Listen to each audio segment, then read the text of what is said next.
នឹក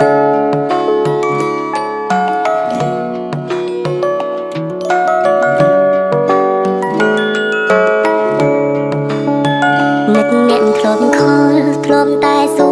សុខទុក្ខពេលនេះខ្ញុំលែងឃើញមុខ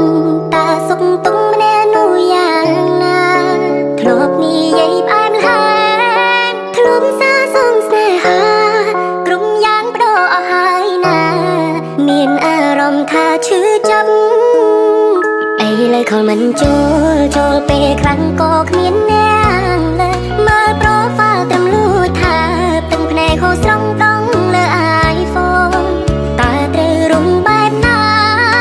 ពេលដែលគ្មានរុំស្ងួនពីផងលោកប្រែស្រពូនបាត់អូនបងបាត់អ្វី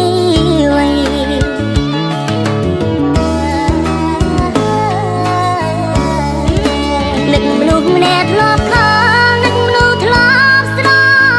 ឡាញ់គេនោះបានចាស់ចេញឲ្យខ្ញុំនៅកោងយ៉ាងនឹកមនុស្សម្នាក់ធ្លាប់ខលធ្លាប់តែឆាប់តបញ៉ាំសាគេធ្លាប់សន្យាថាមិនទៅណាចោលបរោះម្នាក់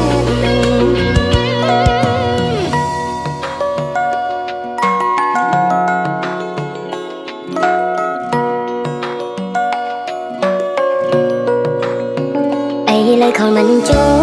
លពេលខ្លាំងក៏គ្មានអ្នកលើមើលប្រូហ្វាល់ត្រឹមលួចថាទឹកភ្នែកហូរស្រង់ដងលើ iPhone តើត្រូវរុំបែបណាពេលដែលគ្មានរុំស្ងួនពីផងលោកប្រែស្រពូនបាត់អូនបងបាត់អ្វី